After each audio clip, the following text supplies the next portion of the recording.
अस्सलाम वालेकुम viewers, welcome to your channel keys. आज का जो टॉपिक हम डिस्कस करेंगे it is about introduction to psychology.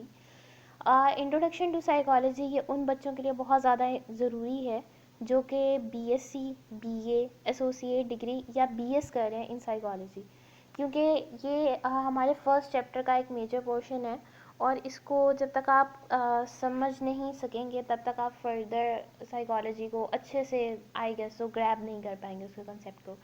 तो स्टार्ट करते हैं। बिस्मिल्लाहिर्रहमानिर्रहीम, रब्बि ज़िदनी इल्मा। First one is about the definition. तो डेफिनेशन के करने से पहले हम इसकी नेमिंग के बारे में देखते हैं। तो साइकोलॉजी के वर्ड को अगर हम ब्रेक करें तो ये दो अल्फाज का मजमुआ है। First one is the psyche and second one is the logos.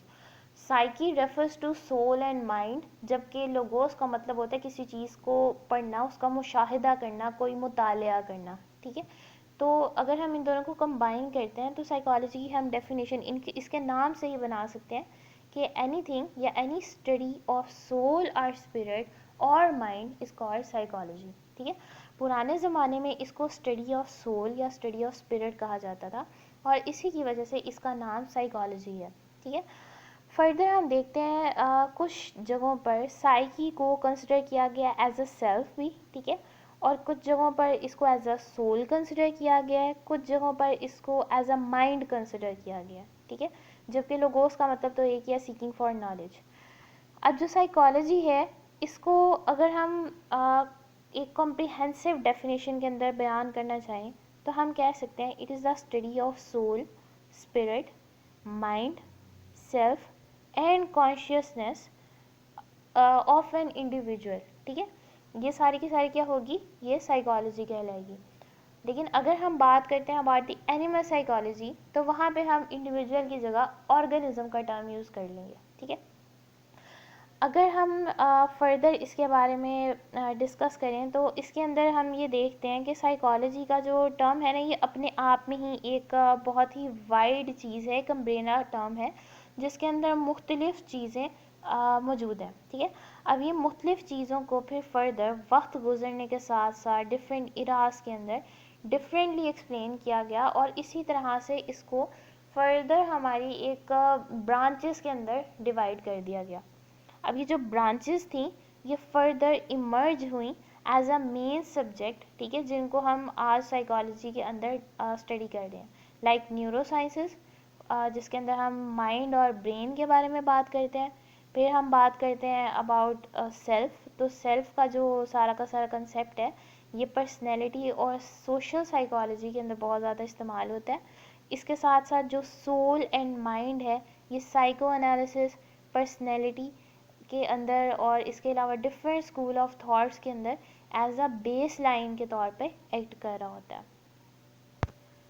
Further हम बात करते हैं एक्सप्लेनेशन की। तो एक्सप्लेनेशन को मैं एक हिस्ट्री के साथ बयान करना चाहूँगी।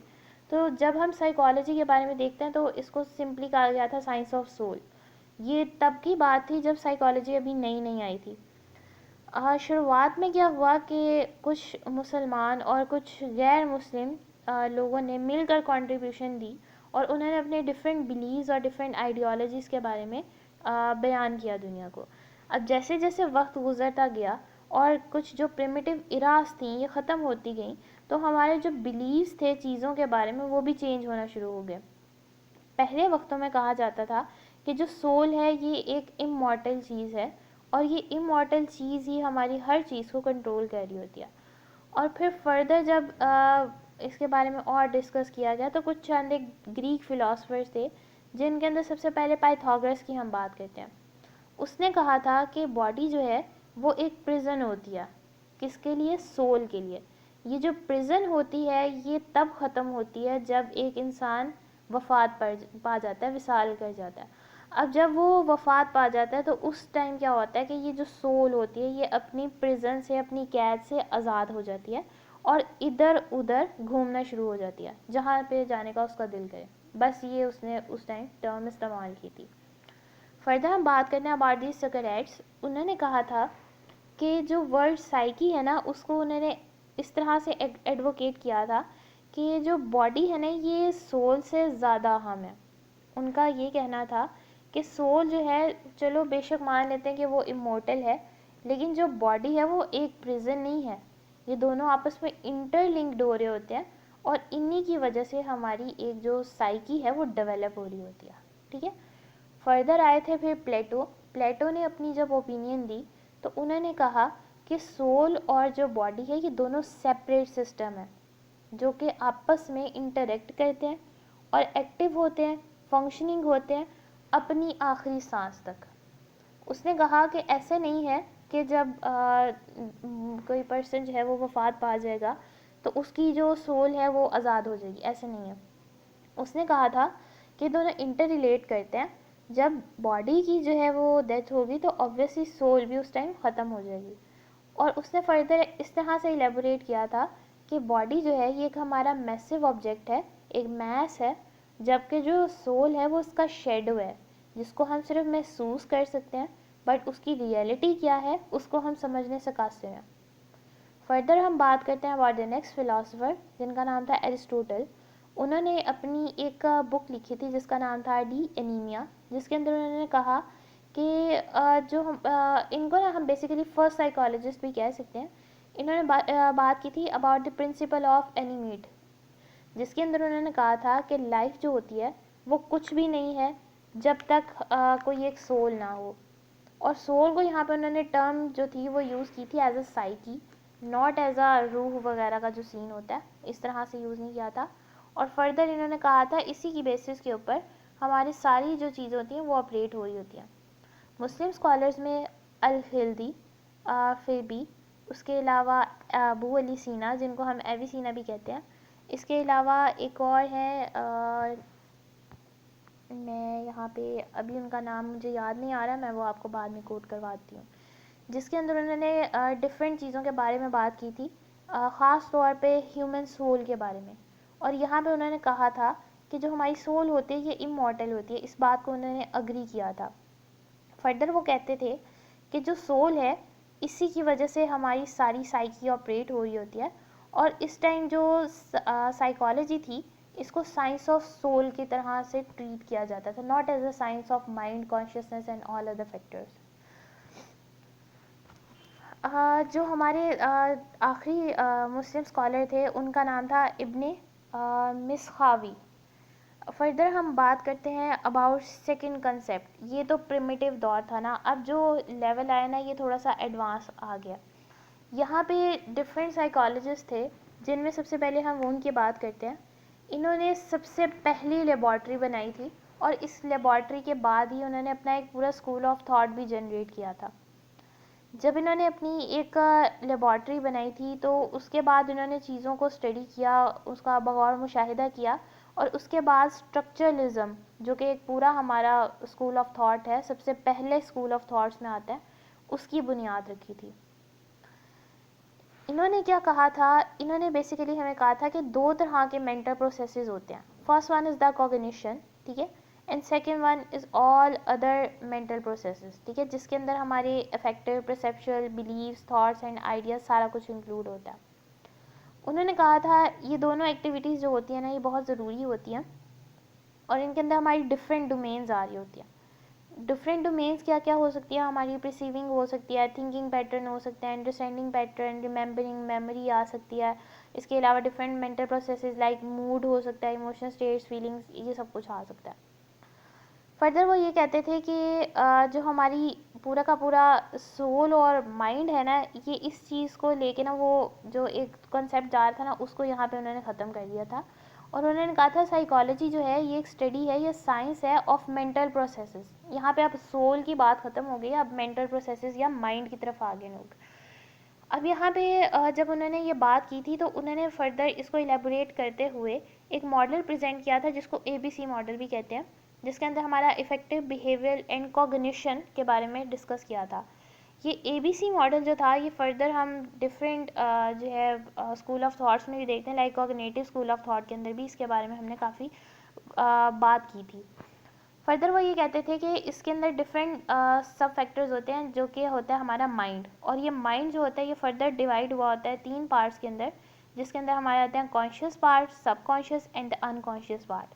ये जो माइंड या मेंटल प्रोसेसेस होते हैं इनके डिफरेंट कैरेक्टरिस्टिक्स होते हैं कैरेक्टरिस्टिक्स क्या है? पहला कैरेक्टर ये है कि ये कंप्लीट यूनिट होते हैं, यानी सारा कुछ इकट्ठा मिलकर काम कराते हैं, यानी कि सेपरेट है। फर्दर आता है ये नॉन मैटर होते हैं।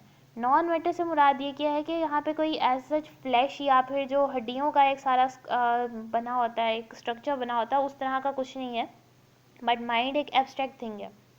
फर्दर वो बात करते हैं अबाउट द एक्टिव, तो उसने कहा था कि माइंड जो होता है ना ये हर वक्त एक्टिव रहता है, through out the gap active रहता है। ऐसा नहीं होता कि ब्रेन की तरह के इस टाइम जो सुबह के टाइम है हमारा कोई और नर्वस सिस्टम एक्टिव है, रात के वक्त कुछ और नर्वस सिस्टम एक्टिव हो गया, जब फ्लाइट की सिचुएशन आई तब कुछ और नर्वस सिस्टम एक्टिव हो गया, और जब फाइट की सिचुएशन आई तब कोई और नर्वस सिस्टम एक्टिव हो गया, या फिर जब कोई पर्सन जो है वो रिलैक्स स्टेट में है तो उस टाइम कोई और नर्वस सिस्टम काम कर रहा है, ऐसे नहीं है। उसने कहा था माइंड जो होता है ये थ्रू आउट एक्टिव रहता है। फर्दर हम बात करते हैं अबाउट दी फोर्थ कैरेक्टरिस्टिक, जिसमें उसने बात की थी अबाउट द सब्जेक्टिविटी।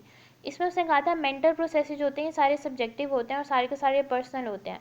ऐसा नहीं होता कि इसमें कोई ऑब्जेक्टिव या फिर जजमेंटल वगैरह प्रोसेस आ रहा हो, ये सारा का सारा बेस कर रहा होता है एक पर्सन की अपनी ज़ाती चीज़ों के ऊपर, पर्सनल बिलीव्स या पर्सनल बिहेवियर, सारे पैटर्न्स इनके ऊपर रिलाई कर रहा होता है। फर्दर हम बात करते हैं अबाउट दी नेक्स्ट कंसेप्ट, जिसके अंदर हम देखते हैं कि अब जो लेवल था ना वो थोड़ा और एडवांस आ गया, और इसमें हम बात करते हैं अबाउट दी जॉन डेवे की। तो ये एक अमेरिकन साइकोलॉजिस्ट थे जिन्होंने अब बात की थी about the definition of psychology as a science of consciousness. पहले हमने बात की थी अबाउट द सोल, फिर फर्दर हम जब सेकंड कैटेगरी में आए तो उन्होंने कह दिया कि ये है स्टडी ऑफ मेंटल प्रोसेसेस, और अब ये जब थर्ड स्टेट है इसके अंदर इसको कंसिडर किया गया as a science of consciousness. John Dewey ने कहा था कि बेसिकली हमारे कॉन्शियस एक्सपीरियंसेस ही होते हैं जिसकी बेसिस के ऊपर हम एनालिसिस कर रहे होते हैं, और इसी एनालिसिस की फर्दर हम इंटरप्रिटेशन करते हैं और उस तरह से हम किसी भी पर्सन का बिहेवियर को डिडक्ट कर सकते हैं। फर्दर आते हैं विलियम जेम्स, जिन्होंने कहा था कि इन्होंने इसी बात को सपोर्ट किया था कि ये साइंस ऑफ कॉन्शियसनेस है। फर्दर वो इस तरह से इसको और एलेबोरेट करते थे कि माइंड जो है वो एक फ्लेक्सिबल और एक फ्लूइड थिंग है जिसके अंदर डिफरेंट चीज़ों को संभाल लेने की खसूसियात या फिर एक अडेप्टेबिलिटी मौजूद होती है, और इसमें कंटिन्यूस फ्लो ऑफ इंफॉर्मेशन हो रहा होता है, और इसी फ्लो ऑफ इंफॉर्मेशन को हम कह सकते हैं अ स्ट्रीम ऑफ कॉन्शियसनेस, और इसी की बेसिस के ऊपर हम फर्दर बिहेवियर या फिर बाकी सारे एक्शंस और थॉट्स और थिंकिंग पैटर्न वगैरह को फर्दर इंटरप्रेट कर सकते हैं। फर्दर हम बात करते हैं अब अगले दौर की, जिसके अंदर हम साइकोलॉजी को as a science of behaviour consider करना शुरू कर दिया था। सबसे पहले जो साइकोलॉजिस्ट इसके अंदर आए थे वो थे जे.बी. वॉटसन, जिन्होंने कहा था कि ये स्टडी ऑफ कॉन्शियसनेस ही नहीं है सिर्फ, बल्कि ये स्टडी ऑफ बिहेवियर है, क्योंकि जो हमारा मेन फोकस है वो रिलाई कर रहा होता है on the actions, reaction and responses, और ये सारे के सारे एक ही कैटेगरी में फॉल कर रहे होते हैं जिसको हम बिहेवियर कहते हैं। बिहेवियर जो होता है वो हमारा ऑब्जर्वेबल होता है और मेजरेबल होता है, जिसकी वजह से उन्होंने कहा कि ये चीज़ें सारी रिलाई करें हमारे फैक्ट्स एंड फिगर्स के ऊपर। इससे पहले जो बातें और थी like about the concept of soul, concept of mental processes and further the concept of consciousness, इसके अंदर हम मेजरमेंट का कोई एज सच हमारे पास इंस्ट्रूमेंट या फिर कोई टूल वगैरह मौजूद नहीं था, बट जब ये नज़रिया पेश हुआ as a science of behaviour तो वहाँ पे हम इसको मेजर भी कर सकते थे और ऑब्जर्व भी कर सकते थे, क्योंकि बिहेवियर ऑब्वियसली ऑब्जर्वेबल भी होता है और मेजरेबल भी होता है। फर्दर इन्हीं के आइडिया को और भी कुछ साइकोलॉजिस्ट ने कंसिडर किया और साथ में इससे अग्री भी हुए, जिसमें प्लस बेरी आते हैं। प्लस बेरी ने फर्स्ट पर्सन थे जिन्होंने एक जो टर्म है ना साइकोलॉजी की वो इस्तेमाल की थी। इससे पहले इसको एज अ साइकोलॉजी कंसिडर नहीं किया जाता था, बस इसको यूँ किया जाता था study of soul, study of mental processes and further study of consciousness. लेकिन जो एक टर्म यूज़ हुई है साइकोलॉजी की वो फर्स्ट टाइम इन्होंने ही इस्तेमाल किया था। फर्दर आते हैं हमारे थर्ड साइकोलॉजिस्ट जिन्होंने बात की थी अबाउट दी अडेप्टेशन, और इन्होंने एक डेफिनेशन हमें ना कॉम्प्रिहेंसिव डेफिनेशन दी थी साइकोलॉजी की। इनका नाम था डब्ल्यू मैकडोनाल्ड, ठीक है। और फर्दर हमारे जो नहीं सॉरी डब्ल्यू मैकडॉगल, उसके बाद जो हमारे चौथे इस कैटेगरी के अंदर लाए कर रहे थे वो थॉर्नडाइक थे। थॉर्नडाइक के ही कंसेप्ट को फर्दर इलेबोरेट करते हुए पेवलर और स्किनर ने भी अपना कंट्रीब्यूशन दिया था, जिसके अंदर उन्होंने एनिमल के ऊपर कुछ एक्सपेरिमेंट्स परफॉर्म किए थे और उसके बाद कुछ डिडक्शन निकाली थी about the stimulus response relationship. और इसी की बात पे या इन्हीं बेसिस के ऊपर हमारा एक पूरा school of thought 20th century के अंदर ओरिजिनेट भी हुआ था, जिसका नाम बिहेवियरिज्म था। फर्दर अगर हम कंप्रिहेंसिव डेफिनेशन की बात करें तो साइकोलॉजी को की जो करंट डेफिनेशन है वो है psychology is basically a systematic and scientific study of behaviour both animal and human. The term behavior refer to the observable actions such as eating, speaking and language, as well as the mental activities such as planning, thinking and imagination. तो यहाँ पे जो एक comprehensive definition है ये basically सारी की सारी टर्म्स को अपने अंदर समेटते हुए फर्दर हमारी साइकोलॉजी को एक्सप्लेन कर रही है। नेक्स्ट हम बात करते हैं about the careers and specialisation. इससे पहले मैं गोल्स के बारे में बताना चाहूँगी कि गोल ऑफ साइकोलॉजी बेसिकली है क्या। तो गोल ऑफ साइकोलॉजी है हमारा डिस्क्राइब करना, एक्सप्लेन करना, प्रिडिक्ट करना और कंट्रोल करना एक इंडिविजुअल या एक ऑर्गेनिज्म के बिहेवियर को। गोल ऑफ साइकोलॉजी से रिलेटेड मैं एक अलहदा से वीडियो भी अपने चैनल पर ज़रूर अपलोड करूँगी इंशाल्लाह। फर्दर हम बात करते हैं about the career and specialisation. तो करियर एंड स्पेशलाइजेशन का पता होना बहुत ज़रूरी है, क्योंकि इसी की बेसिस के ऊपर हम सोच पाते हैं कि क्या जो हम पढ़ रहे हैं एक्चुअली हमारे लिए मुफीद है और क्या हम अपनी फील्ड के अंदर इस सारी चीज़ों को अप्लाई कर सकें, क्या हमारे में इतनी काबिलियत है, और इसी के हिसाब से हम फिर फर्दर अपने फील्ड को डिसाइड करते हैं और साइकोलॉजी को एज अ प्रोफेशन भी चूज़ करते हैं। तो करियर के अंदर अगर मैं बात करूं तो यहाँ पे डिफरेंट फील्ड्स आते हैं। First one is the clinical and the counselling psychology, जिसको सबसे ज़्यादा जो है ना मेन एक अहमियत हासिल है पाकिस्तान और दूसरी कंट्रीज़ में भी। जब लेमैन के सामने एक साइकोलॉजिस्ट का जिक्र किया जाता है तो वो सबसे पहले उसके दिमाग में एक ऐसा एक शख्स आता है जो कि ट्रीट कर रहा होता है मेंटल इलनेस को। तो यहाँ पे जो मेन सबसे पहले ब्रांच हम डिस्कस करेंगे it is about the clinical and counselling psychology. Clinical and counselling psychology एक स्पेशलाइज्ड ब्रांच है साइकोलॉजी की, जिसके अंदर हम देखते हैं कि हम किस तरह से डायग्नोज और ट्रीट कर सकते हैं डिफरेंट साइकोलॉजिकल प्रॉब्लम्स को, और किस तरह से उनको बेहतर करके एक सीरियस प्रॉब्लम को कम या ख़त्म करके एक पर्सन की जो ज़िंदगी का एक लाइफस्टाइल है वो उसको हम बेटर कर सकते हैं। डिफरेंट प्रॉब्लम्स होती हैं डिफरेंट एज गैप के अंदर, फर्दर कुछ जेंडर्स के अंदर, इसके साथ साथ कल्चर टू कल्चर भी हमारी कुछ जो प्रॉब्लम्स होती हैं वो वेरी कर रही होती हैं। क्लिनिकल साइकोलॉजिस्ट बनने के लिए तकरीबन 3 से 4 साल की डिग्री होनी चाहिए, जिसके अंदर हम या तो एडवांस डिप्लोमा करते हैं इन क्लिनिकल साइकोलॉजी या फिर MS as a clinical psychology को अडॉप्ट करते हैं, और इसके साथ साथ एक पूरे साल की इंटर्नशिप करते हैं, और उसके बाद फिर फर्दर हम हॉस्पिटल में एज अ असिस्टेंट साइकोलॉजिस्ट या फिर as a clinical psychologist appoint किए जाते हैं।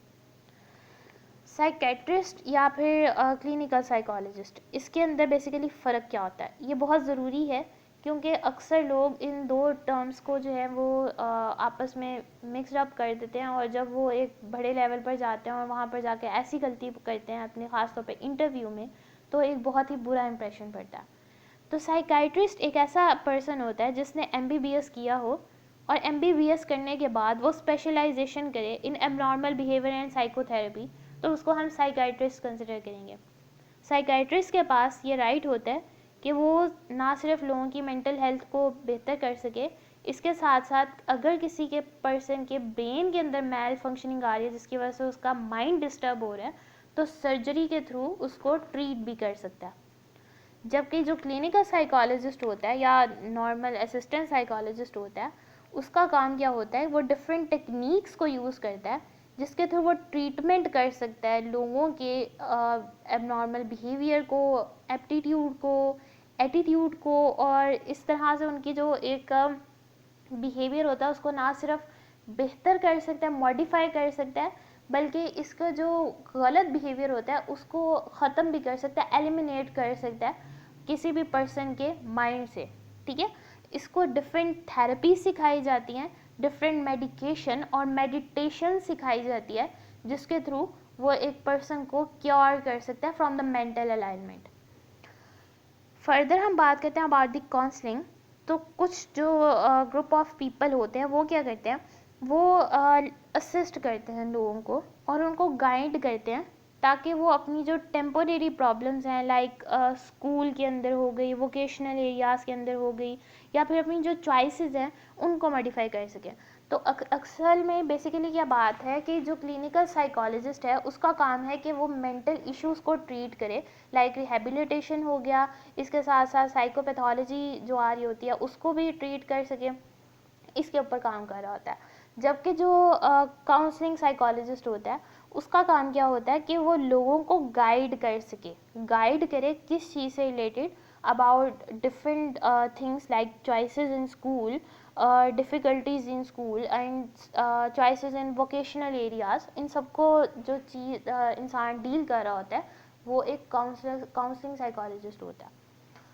फर्दर हम बात करते हैं अबाउट दी नेक्स्ट वन, जो कि हैं हमारी एक्सपेरिमेंटल साइकोलॉजिस्ट। एक्सपेरिमेंटल साइकोलॉजिस्ट का काम होता है कि वो डील करे about some experimental strategies use to for the basic researches. ठीक है, अब ये बेसिक रिसर्चेज जो होती हैं ये किस तरह से हेल्प करती हैं एक इंडिविजुअल को। तो जब तक हमारे पास कोई बेसिक रिसर्चेज नहीं हो पाती तो हम बिहेवियर के डिफरेंट एस्पेक्ट्स को नहीं जान पाते। अब इसकी एग्जांपल मैं इस तरह से देती हूँ कि बिहेवियरिज्म की अगर हम बात करें, बिहेवियरिज्म का स्कूल ऑफ थॉट रिलाई ही कर रहा है हमारे एक्सपेरिमेंटल साइकोलॉजी पे, जिसके अंदर हम पेवलर का एक्सपेरिमेंट भी देख सकते हैं, स्किनर का भी एक्सपेरिमेंट देख सकते हैं। तो इन दोनों के एक्सपेरिमेंट्स जो थे उन्हीं की बेसिस के ऊपर फर्दर हमने एक कंक्लूजन निकाली थी और उसके बाद हमने एक बिहेवियरिज्म का पूरा स्कूल ऑफ थॉट जो था उसको एक्सेप्ट किया था। तो एक्सपेरिमेंटल साइकोलॉजी एक बहुत ही अहम जो है ना फील्ड है साइकोलॉजी की, और एक्सपेरिमेंटल साइकोलॉजी की वजह से ही साइकोलॉजी को एज अ साइंस कंसिडर किया जाता है, और इसमें मास्टर्स इन साइंसेज होता है, ना कि मास्टर्स इन आर्ट्स या एमए नहीं होता। ठीक है, तो एक्सपेरिमेंटल साइकोलॉजी या एक्सपेरिमेंट जो है ये बहुत ही अहम फैक्टर है साइकोलॉजी का। फर्दर आता है डेवलपमेंटल साइकोलॉजी, जिसके अंदर हम देखते हैं कि किस तरह से डिफरेंट एज के ऊपर पर्सन का बिहेवियर या फिर जो पर्सन की डेवलपमेंट है वो हो रही होती है, और अगर किसी भी किस्म की जो एबनॉर्मल बिहेवियर, एबनॉर्मल पैटर्न आ रहा होता है उसको हम देख पाते हैं और फर्दर उसको ख़त्म कर पाते हैं। इसके अंदर बहुत सारे काम किए गए थे और डिफरेंट जो है चीज़ों के बारे में डिस्कस किया, लाइक सबसे पहले चाइल्डहुड के बारे में, फिर फर्दर एडोलेसेंस, अर्ली एडल्टहुड, और उसके बाद ओल्ड एजेस के बारे में बात की गई थी, लेट एडल्टहुड की भी। तो इसके साथ साथ हमारी एक डेवलपमेंटल साइकोलॉजी की एक ऑफ शूट भी है जिसको हम जेरेंटोलॉजी कहते हैं, जिसके अंदर हम बात करते हैं about the study of ageing, उसके क्या क्या इफ़ेक्ट्स पड़ते हैं, क्या क्या उसका बायोलॉजिकल, कॉग्निटिव, सोशल, सारे के सारे क्या इफ़ेक्ट्स होते हैं एक इंडिविजुअल की लाइफ प्रोसेसेस के ऊपर। ठीक है, फर्दर हम बात करते हैं about the social psychology. Social psychology is the study of social behaviours, और इसके अंदर हम डिफरेंट पर्सन के organisational response as an individual, response as an social, या फिर response in of a group, या फिर प्रेजुडिस एंड डिस्क्रिमिनेशन, ये सारे के सारे जो हम चीज़ रिलाई कर रहे होते हैं यहाँ पे जिस अम्ब्रेला टर्म के अंदर पढ़ रहे होते हैं वो है हमारी सोशल साइकोलॉजी। फर्दर हम बात करते हैं about the third next branch which is the community psychology. Community psychology basically social psychology की तरह ही होती है, बस इसमें फ़र्क यह है कि इसके अंदर हम देखते हैं कि किस तरह से ऐसी सर्विसेज या फिर ऐसे प्रोग्राम्स वगैरह को इस्तेमाल किया जाए जो कि पर्सन के जो नीड्स होती हैं उनको टारगेट करके उनको बेहतर बनाया जा सके। इसके अंदर हमारी अगर फर्दर स्कोप की बात करें तो स्कोप इसका ये है कि एक पर्सन कम्युनिटी साइकोलॉजी करने के बाद सोशल वेलफेयर की तरफ जा सकता है, और जो सोशल काम होते हैं सारे के सारे उनको अपने जो है ना पढ़ाई के थ्रू अच्छे तरीके से अंजाम दे पाता है। फर्दर आता है एनवायरमेंटल साइकोलॉजी। इसके अंदर हम देखते हैं कि क्या क्या इन्वायरमेंट या क्या क्या इकोलॉजिकल फैक्टर्स हैं जो कि इफ़ेक्ट करते हैं हमारे मेंटल प्रोसेसेस के ऊपर, जिसके अंदर हमारी स्मोक आ जाती है, वाटर आ जाती है, pollution, noise and over crowding and all. इसके बारे में हम डिस्कस करते हैं, इनके फैक्टर्स के बारे में और इनके इफ़ेक्ट्स के बारे में एक पर्सन की मेंटल प्रोसेसेस के ऊपर। फर्दर आते हैं एजुकेशनल साइकोलॉजी। एजुकेशनल साइकोलॉजी के अंदर हम देखते हैं कि एक पर्सन या फिर एक जो बच्चा होता है उसको हम किस तरह से एडजस्ट कर पाते हैं, क्या क्या ऐसी टेक्निक्स होती हैं जिसके थ्रू हम लर्निंग को बेहतर कर पाते हैं, किस तरह से एजुकेशनल प्लेसमेंट्स करनी चाहिए, क्या क्या प्लानिंग होनी चाहिए, टीचर्स को किस तरह से बिहेव करना चाहिए, यूनिवर्सिटीज़ और कॉलेजेस के स्टूडेंट को किस तरह से डील करना चाहिए, टीचिंग लर्निंग और रिसर्चेस किस तरह से कंडक्ट करनी चाहिए, ये सारी इसके अंदर हम देखते हैं। फर्दर बात करते हैं about the industrial and organisational psychology की। तो इसके अंदर हम जो है ना इंडिविजुअल के टेस्ट के बारे में बात करते हैं कि क्या क्या ऐसे फैक्टर्स हो सकते हैं जिसकी वजह से हम अपनी सेल्स को बेहतर बना सकते हैं, क्या क्या ऐसे प्रोडक्ट्स हैं जो लोगों को अपनी तरफ कैच करते हैं। फर्दर हम ये भी देखते हैं कि वर्कर की जो फटीक होती है उसका क्या इफेक्ट पड़ता है, वर्किंग आवर्स कितने होने चाहिए, रेस्ट पीरियड कितना होना चाहिए, एम्प्लॉय का मोरल जो है वो कितना होना चाहिए। इन सारी चीज़ों को हम डिस्कस करते हैं और इसके साथ साथ ये भी देखते हैं कि किस तरह से ट्रेनिंग करनी चाहिए हमें अपने एम्प्लॉयज़ की और उनको किस तरह से ट्रीट करना चाहिए और क्या क्या उनके पास स्पेसिफिक लर्निंग स्किल्स सेट का होना ज़रूरी है एक अच्छी ऑर्गेनाइजेशन में काम करने के लिए। फर्दर आती है फोरेंसिक साइकोलॉजी। तो बेसिकली अगर हम ऑक्सफोर्ड डिक्शनरी की डेफिनेशन के बारे में बात करें ना तो ये बेसिकली रिलाय कर रही होती है psychology from the law and the court. तो इसके अंदर हम देखते हैं about the criminal behaviours, criminal acts और हमें लॉ और जस्टिस के बारे में बात की जाती है। फर्दर हम देखते हैं कि कौन कौन सी ऐसी पैथोलॉजिकल कंडीशंस होती हैं जिसके अंदर एक पर्सन क्राइम कमिट करता है, या फिर कौन कौन सी ऐसी जो है वो अर्जेस होती हैं जिनकी वजह से एक पर्सन जो होता है वो एबनॉर्मल बिहेवियर शो करवा रहा होता है।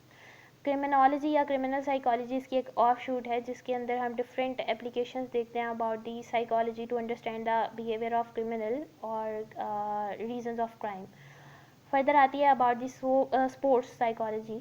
तो स्पोर्ट्स साइकोलॉजी ये जो है ना ये भी एक किस्म का नया नया फील्ड ही इसको हम कंसिडर कर सकते हैं और ये 2000 के ओलंपिक्स के बाद ओरिजिनेट हुआ था और इसके अंदर हम देखते हैं किस तरह से हम परफॉर्मेंस को बेटर कर सकते हैं डिफरेंट टेक्निक्स को इस्तेमाल करते, साइकोलॉजिकल टेक्निक्स को इस्तेमाल करते हुए। फिर फर्दर बात करते हैं अबाउट दी पर्सनैलिटी साइकोलॉजी। तो पर्सनैलिटी साइकोलॉजी फोकस करती है different characteristics of an individual के ऊपर, पर्सनल साइकोलॉजी स्टडी के ऊपर। इसके अलावा concept of aggression, concept of moral development, concept of gender roles and innate behaviours and further instinct behaviours and all, इनके बारे में हम डिस्कस करते हैं। फर्दर आती है हमारी हेल्थ साइकोलॉजी। हेल्थ साइकोलॉजी जो है एक मल्टी डायमेंशनल अप्रोच है जिसके अंदर हम इन्फोसाइज करते हैं डिफरेंट साइकोलॉजिकल फैक्टर्स के ऊपर, लाइफस्टाइल्स के ऊपर, नेचर के ऊपर, इसके साथ साथ हेल्थ ऑफ डिफरेंट इंडिविजुअल के ऊपर, इसके साथ साथ केयर डिलीवरी सिस्टम के ऊपर, इन सब के ऊपर जो है ना हम काम करते हैं और इसके अंदर different physical and mental health दोनों के ऊपर काम किया जाता है। और इसकी एग्जांपल मैं इस तरह से देती हूँ कि लाइक अगर आपने चेक करना हो कि डायलिसिस के पेशेंट्स के अंदर एंजाइटी का क्या लेवल है, उनमें डिस्ट्रेस कितनी है, तो आप जिस साइकोलॉजी के अंदर ये चीज़ स्टडी करेंगे या रिसर्च कंडक्ट करेंगे वो होगी हमारी हेल्थ साइकोलॉजी। एंड पे मैं कहना चाहूँगी कि काइंडली मेरे वीडियो को ज़्यादा से ज़्यादा शेयर कीजिए ताकि मैं अपने माइलस्टोन को अचीव कर सकूँ। अभी मेरे 350 सब्सक्राइबर्स हैं, तो मैं आपसे रिक्वेस्ट करती हूँ कि आप काइंडली इनको 1000 में कन्वर्ट कर दें। प्लीज़ मेरी हेल्प करें। मेरी वीडियोस को देखने वाले लोगों में से सिर्फ 30% लोगों ने मेरे चैनल को सब्सक्राइब किया हुआ है, तो मेरी आपसे रिक्वेस्ट है, इल्तमास है, गुजारिश है कि काइंडली चैनल को सब्सक्राइब कर दीजिए। शुक्रिया। अल्लाह हाफ़िज़।